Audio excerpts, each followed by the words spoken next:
Welcome to the inaugural episode of Help Jamise Banks Change the World. I'm Jamise Banks, joined by my co-host Thomas Griffin. But who's Jamise Banks? Well, Jamise Banks is an educator. Jamise Banks is an entrepreneur. Jamise Banks is a mom. Jamise Banks is a humanitarian. Why do I want to change the world? Because I have been blessed to have amazing friends and amazing opportunities, and I believe everybody should have those same opportunities. And so on the third Wednesday of every month, we're bringing to you people who are changing the world in their neighborhoods, in their communities, in their schools, in their classrooms, and we're excited to provide you with ways that you can make a difference in the world. Tell them a little bit about you, Thomas. Hi, everybody. My name is Thomas Griffin. I'm a former radio announcer in the city of Indianapolis, Indiana. I've worked at 6 different radio stations in a 47-year time period. Well, we want to thank everybody for tuning in. This is our inaugural show, and we're going to do everything we can to help Jamise Banks change the world. So to show you exactly what we're talking about, we have a young lady. Her name is Amar Coleman, and she has an idea on what she can do to help change the world. She's only 5 years old, and she's going to talk to us about putting together something called diversity. Makes me feel that we can give books out to other people so they can learn about our history too.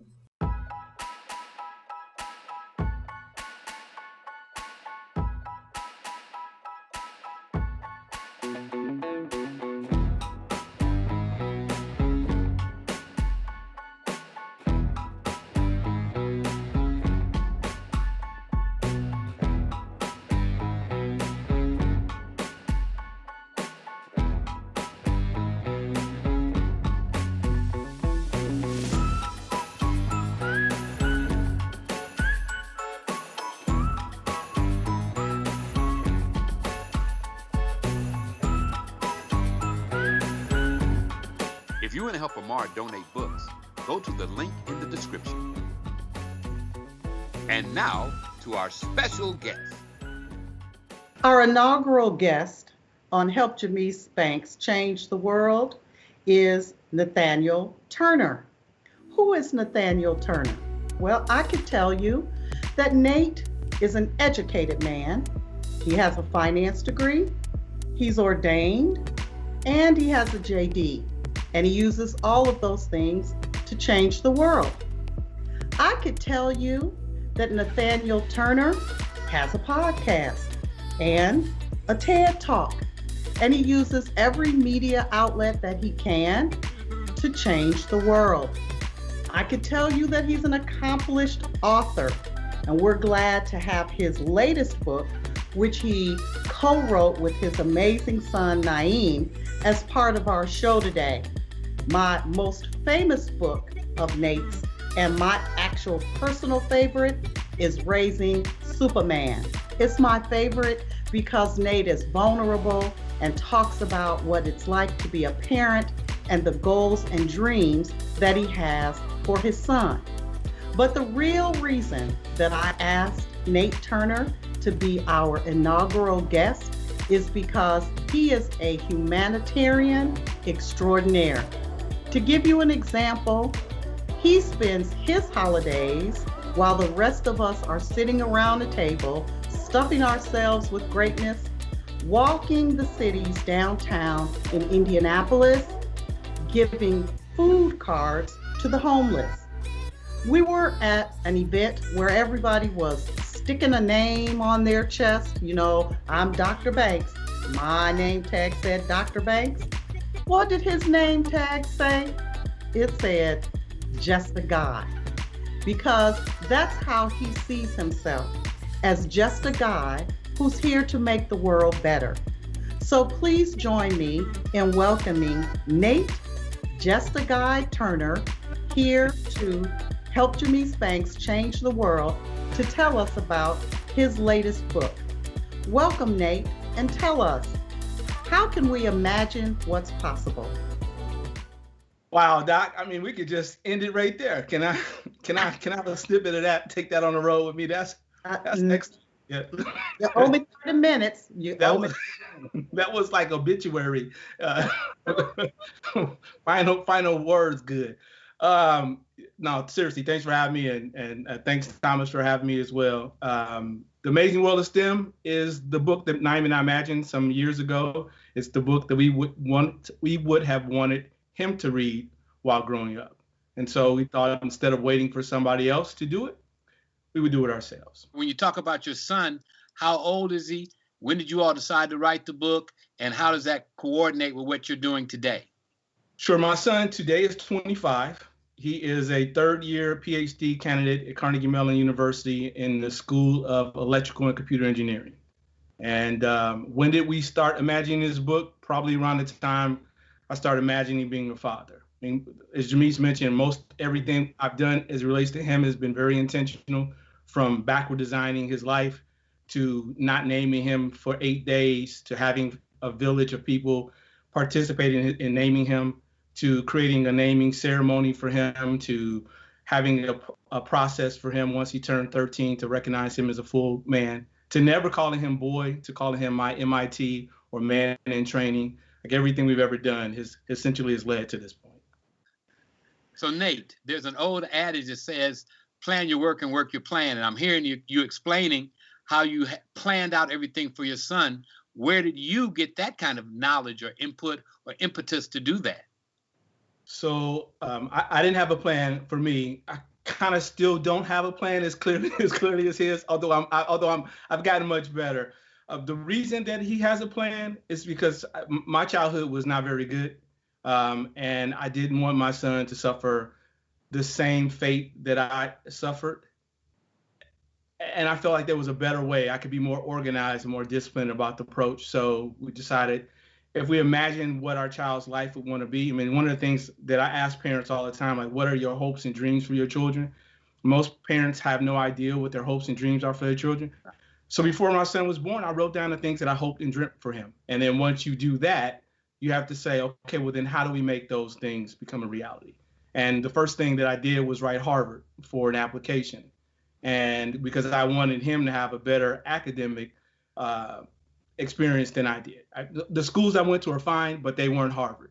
And one of the things I know about this country is that we oftentimes believe people to be smarter based upon the institution they attended, even if they didn't. And we introduce them by the institution that they attended, right? So if I go to Harvard, Jameis would have perhaps said, here's a gentleman who is a Harvard law graduate, but I went to Valparaiso, see, she didn't mention Valpo. So I wanted to make much to my when people said my son's name, that they would say, here's a young man who went to X institution. So we wrote Harvard for an application, and we used the application from Harvard to then start to create this template for his life. So we're going to have Nate come back and talk to us in another episode, because he and his wife, Dr. LaTanya Turner, have a parent engagement program that they do. And so perhaps at some point we can feature that, because I think that's a great one of those things that Nate also does as a humanitarian. I sometimes tease him and call him the little old man that lives in the shoe, because he talks with parents and students about how they can do the things that he has done for his son. And I know you've talked a little bit about your process, but say a little bit more about Naeem, because he's accomplished some amazing things as you all got to co-authoring this book. So right from the beginning, right, we wanted to make sure he met the application requirements of Harvard. So you don't have a child, this child's not here yet, you don't know what you're having. But then we started looking at the application, and Harvard said they were looking for three things primarily: students, what we call who are intellectually ambitious, students who are globally and culturally competent, and students who they said care about something greater themselves. We call it humanitarian driven. And so his life has been formed around those three elements. And so from the very beginning, making sure he could learn to read and count as soon as possible. So by the time he's 18 months, 2 years, he's reading, he's doing simple math problems. He's also has learned how to speak Spanish by that time. He's now in a school, a 3-year-old speaking Spanish and French. He's now fluent in 4 languages and conversational in 2 others. At 14, he started his own foundation. He ran track and was a national finalist, 4-time junior Olympic finalist, national runner-up. So we wanted to give him a well-rounded life, and we did that through the template. So now I have a question on that. So Yes, sir. you were able to concentrate on one child. Do you think if you had had more children, it would have been different? No, I think the great thing about the template is that the template provides you with a process. And I think anybody, if you have a process, it's like farming. You ask someone if they farm 1 acre or if they farm 10 acres. If you have a process for farming, you can farm all 10 acres. If you don't have a process, then you're gonna have a problem. So we have a process. All right. And we're doing that now, as Jameez mentioned. I have a goddaughter who's doing the same thing, testing in the top 1%. Jameez says I have a lot of children. I have a lot of godchildren. Yes, I'm everybody's godfather and Uncle Nate. But yeah, so I've got a bunch of kids who from the ages of, I don't know, 4 to the ages of, I just helped a young man get into Notre Dame. Got a full ride to Notre Dame. And we use the same sort of backward design process to get him prepared for school. So Jameez, did we want to concentrate on talking about the book, or was there some other directions or subjects that you wanted to hit on? Well, I wanted to start with Nate and Naeem's story, because the book is really what they imagine the world could be like, right? And so I felt like we needed to know a little bit about them as we now ask Nate to share with us what's in the book, right? Who is STEM? And what is this wood green? So STEM is, that's his nickname. His God-given name is Stuart Tyson Elmo Morgan. And Stuart Tyson Elmo Morgan is an amalgamation of 4 African-American scientists and engineers. Yes. Guy and Buford Stewart, Neil deGrasse Tyson, St. Elmo Brady, and Garrett P. Morgan. And so those are those 4 men. I won't tell you what they did. I'll leave that for you to look it up. But we use those 4 men as a way to come up with to meet the acronym STEM. We wanted it to be Black History Challenge, right? Can you identify these 4 people? Can you identify these 4 people? Yes.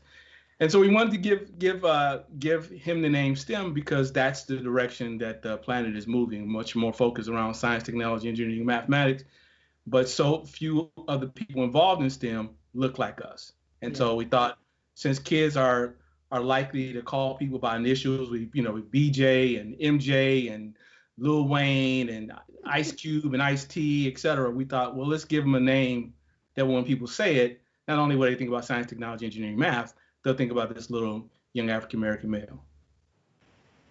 That's great. That's great. When you said STEM, that's the first thing I thought about: science, technology, engineering, and math. And then you translated or correlated it with those names. And that, man, I don't know what kind of genius you are, but that was a great idea. Now, I'm not. We were in DC in, I think, 2015, and I met someone from Scholastic Books, and I was sharing the first book I wrote, which was Raising Superman, and he looked at the cover and thought it was a comic book, and he said, "Oh, did you write a children's book?" I said, "No, this is just a collection of letters that I wrote to my son." He says, "Well, do you have a children's book?" And I said, "No," and it dawned on me then that we should, and so Naeem and I start talking about it, and then when he came home in April because of the pandemic, he said, "Yo, let's finally do this book we've been talking about." So we sat down and wrote the book, found an illustrator. Her name is Kiva Richardson, and she lives in Baltimore. And we found Kiva, and every Tuesday at 3:00, we hop on a call and work on the book. How long has the book been in existence? Where do you find the book? What are you hoping to get from releasing the book?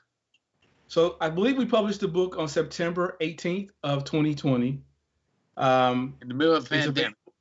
During the pandemic. Yep. It's available everywhere books are sold. You can find it on my website, but you can find it at Amazon, Barnes & Nobles, Apple Books, etc. What do we hope to happen? I try not to be outcome oriented because that's out of my hands. What I wanted to do is just, from a process standpoint, write something that we thought was meaningful. Naeem reminds me all the time that some of the greatest authors, some of the greatest artists died penniless and nobody knew who they were. And it wasn't starving artist. Starving artist. And then now we're reading their books and somebody else is making money, or now we're admiring their art. So he said, don't worry about that. I mean, this is a child telling me, let's not worry about the outcome. Let's just worry about the process. So the hope is that, people will read it and find it useful, particularly parents of color will find it useful and see themselves, and their children will see themselves in the book. And hopefully there'll be more kids who will be interested in STEM. Okay, well, I'm going to go another direction. Yeah. Jimmy, you chose to bring Nate on as your first guest on your first show. What was the reason that you felt it was necessary to have him to kick off this new broadcast that you're putting together? So 2 reasons. First, imagining what's possible, right? Oftentimes, if you're going to change the world, you have to be able to visualize it. You have to be able to see it. And I think Nate and Naeem's book really helps you be able to visualize. I don't care what age you are. I know it's supposed to be a children's book, but it gives you what the world could be like if we did the things we say we want to do. And so if we're trying to change the world, we have to be able to visualize it. But secondly, Nate and I saw a movie called Zubilation. Remember that book? It was a diversity book, but it was a cartoon. And there were animals that were living the kinds of diversity issues that we address in our society, but people can accept those things and process those things differently because it's a cartoon. And so as Nate shared with me, because I got to see the book before all the fabulous illustrations and hear his vision for the book and his dreams for the book, it hit me in that same way. And I actually have used things from the book because my company, Whatever It Takes Consulting, works in the diversity, equity, and inclusion space. And I've actually used things from Nate's and Naeem's book in my diversity trainings. And so I'm hoping Nate will share with us some of the aspects of his book that really are about imagining what's possible, because without giving away like the whole story, but just sharing some of those aspects of the technology, of the ability to see where the world could be. Sure. So as Jameez mentioned, during the day, I'm a financial advisor.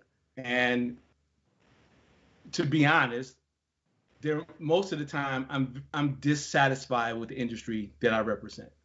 I'm hugely dissatisfied because of the large amounts of wealth and income inequality that perpetuate this financial institution or this so-called economy that we live in. And it's an economy that leaves large segments of the population out, regardless of the person's skin color. This economy, like 90% of the people, 90% of stocks owned in this company are owned by 10% or fewer of the people in the country. African-American families have a net worth of $1,700. Latino families have a net worth around $2,000. And so the question was, well, how do we change that, right? How do I get up every day and find a way to do what I do without being completely sickened by what it is that I do? Because I have a responsibility to my family. So about 4 years ago, I met a nun, and this nun she challenged me to share with her what it was that I would imagine the world looked like. And I said, I have this thing I want to do. It's called a nano-community. And she was like, what is a nano-community? Where do I find one? And I said, there's none that exist. And she said, so this is something you think we could do? And I said, yeah. So I would come back each week, and she would say, okay, next week your assignment is to come back and tell me more. And the next week, can you show it to me? Can you give me something visual? And so what I end up doing is I end up creating a PowerPoint presentation to show what would be possible if people change the way we spend our dollars. Not that we have to make any more money, but I took an Indianapolis family who has an average rental cost of $800 a month, and said, what might we be able to do for a family who can only spend $800 to live? And what we found was if we change the way we live, change the way we consume energy, change the way we produce food, that family in 30 years could have a net worth of over $3 million. Okay, you're going to have to say a little more. Like everybody's trying to figure out how to have a net worth of $3 million. So I'm a guy that, like my wife says, I go into the rabbit hole. I'll look for something, and then I'll find something else, and I'll keep looking and keep looking and keep looking. So 2008, one of my closest friends died. There's questions about how he died, but I'll just say he died. It left me very disturbed because I think one of the things that he was troubled with was his manhood and his lack of financial resources and what we're told men are supposed to do. And I wanted to figure out, like, how could I have helped him? And so I thought, well, if we had this community that was an intentional community, there was a community designed so that all people, regardless of their income levels, could live in and live an abundant life, then I might have been able to save him. And so let me ask a real quick question. Sir. So is that communism one of those buzzwords that people are so scared about? Socialism? What ism is it? Yeah. I don't know I don't think it's communism. Like, I don't think it's necessarily socialism, although I think it's important that we live in mutually beneficial communities. And even this country has elements of socialism that we don't oftentimes like to talk about. But right. I didn't want to tell people in this community, I didn't want to tell people that everybody had to have the same thing and there's only one color car and all that kind of stuff. I just want to say, listen, if I could show you how to own your own home for $4,000, would you want to do it? If I could show you how to get off of the grid and create your own sustainable source of energy and never have to pay another utility bill, would you do it? If I could show you how to stop complaining about living in food deserts and show you how to grow your own fruits and vegetation in mass, would you do it? Right? So that's what the community, the Nano community, represented. It represented 3D printed homes that could be constructed for as little as $4,000. It represented storage container homes that we could have done for about $25,000 or $30,000. And this was 4 years ago. Today, we can do the same thing with about a 2,000 square foot home for about $10,000 or $15,000 with 3D printed homes. We were looking at vertical gardens that would had essentially only use 10% of the water that we use today to farm, like just all kinds of incredible stuff that the United States and United States companies do overseas. These are things they do in Africa. These things they do in India. These are things they do where they're so-called emerging markets. But the emerging markets that are right here, where people who are living the same marginalized life, we don't do that. So we just thought, what if we did those things here for the people here? And that's what this community where STEM lives is called Wood Green, which is a homage to Greenwood, right? To Greenwood, Tulsa, and Black Wall Street, right? So can you say just a little bit more without giving away the story about how Wood Green is a nano community? Yeah, so Wood Green is as we described. All of the homes are 3D printed homes. There are no fossil fuel vehicles driven through the community. In fact, nobody owns a car in the community. The community is a community of shared transportation. There's no need to own a car. 97% of the time that we own our vehicles sit idle. So people spend $400 or $500 a month with insurance, et cetera, with a vehicle that you don't use but 3 to 5% of the time. And we just thought, well, that's a waste, especially for people who don't have any resources to waste. Mm-hmm. So it's a shared community like that. You know, I hear you talking about the cars and automobiles, and one of the things that I know stands out in my mind is life choices. And what I'm hearing you say is you're creating a book that people can reference. Hopefully they can use that book as a template to kind of guide their own lives to make better decisions. Yeah. Yep. That's and the community does is it eliminates perhaps the need to make bad choices. Like we only have good choices. Right? Yeah. Right.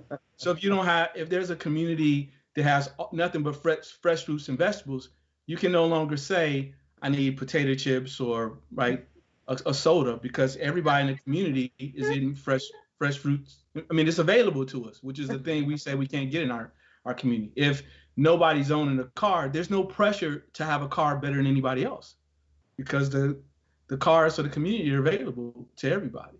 Well, you know, when you say that, here's what always pops in my mind. When we do technology, whenever we make improvements, those improvements always hurt or sometimes could hurt another industry. So with your idea, Would you be putting people out of work, creating jobs? Kind of give me how that works, at least in your brain. Sure. Yeah, that's a dangerous place to be. So again, right, thinking about things from a factual and scientific basis. In 2014, 2016, the OECD wrote which is the Organization for Economic Cooperative Development, wrote a document about the future of jobs.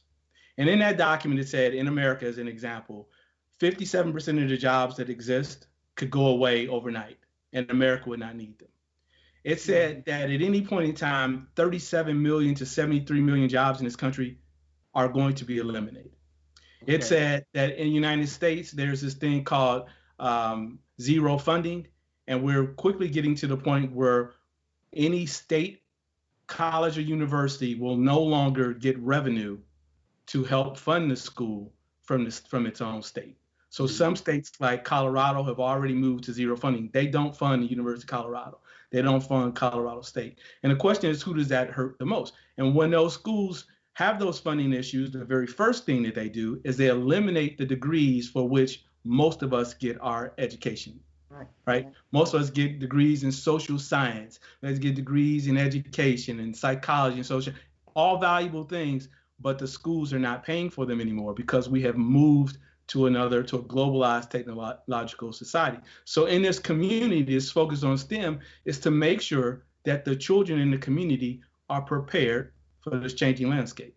Not that they have to be, you don't have to be an engineer, but to make sure that you're equipped, should you desire to be an engineer, you can be an engineer, right? And that's what we're looking to do.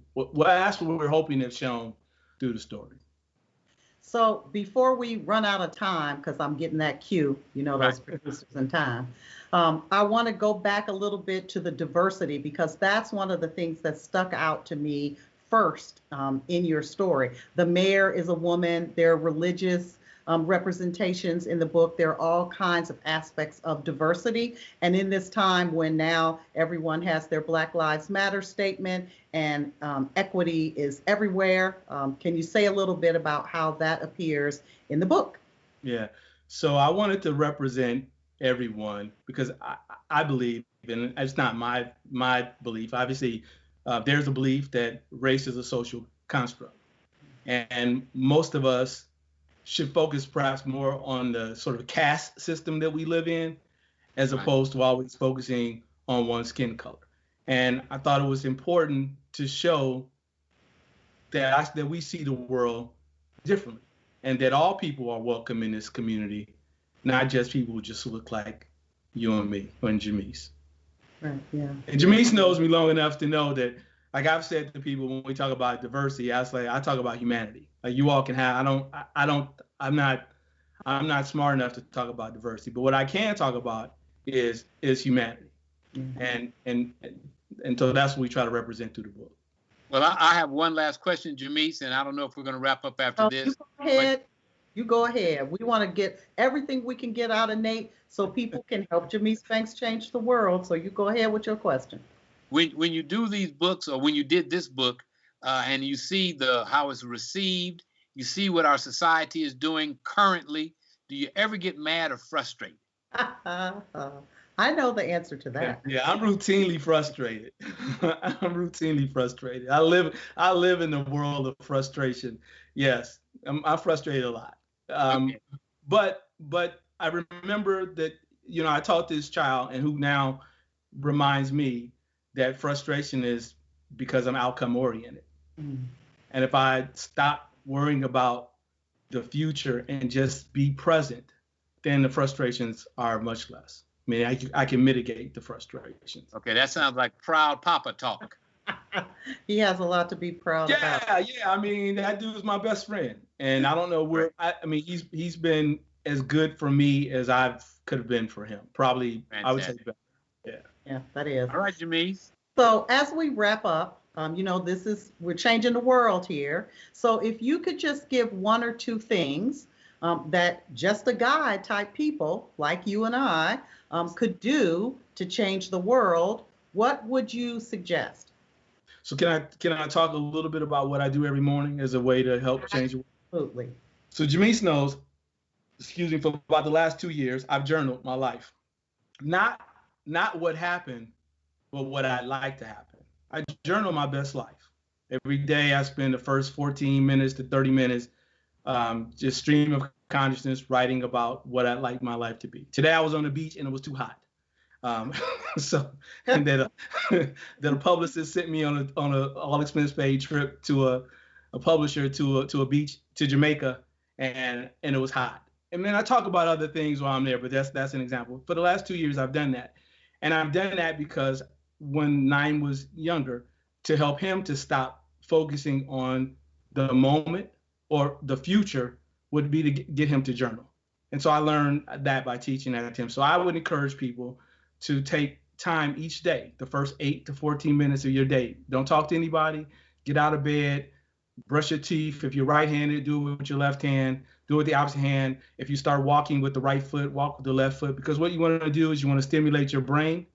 And I want you to just go sit quietly for 8 or 14 minutes and just write down what it is you want out of that day, what it is you want out of your life. It's going to seem difficult. 8 minutes or 14 minutes writing about your future is going to be challenging, but the fact that it's challenging should tell you there's a problem. Yeah, because I like that. Right? If you can't dream big about your life, then who can? And if you're not, then somebody else has a plan for you. And I promise you, it's not nearly as good as the one you could dream about. Well, what I was going to say is, Jameis, we need to probably start writing that down.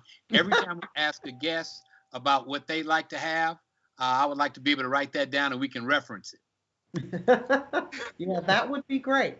So I think we're out of time. I'm getting that cue. We're out of time. But we want to thank Nate Turner for being here with us today. Hope you've heard some things that you can apply. I feel like I need to go sit someplace right now for 8 to 14 minutes and write some great things down. We will have Nate's information on our YouTube channel and our Facebook channel so that you can buy his books and exercise his philosophies, change your parenting, but most importantly, so that you can help Jameis Banks change the world. Thanks, Nate, for being with us today. I'm serious about we're going to probably need to circle back to you because there's a whole bunch more we can learn about how we can change the world for everybody around us. Thanks for being with us today. Thank you. My pleasure. I look forward to it. You know that look. That means, oh my God, I didn't know Nate was going to be such a great guest. So this was our very first show, and I think that he had a lot of information. So Jameis, what do we have coming up for next month? Yeah, Nate is amazing, and I'm even more excited about next month. So people can join us the third Wednesday of the month when our guest will be none other than Howard Ross, who has done diversity, equity, and inclusion training for companies like Starbucks and Microsoft. So join us the third Wednesday and help Jameis Banks change the world.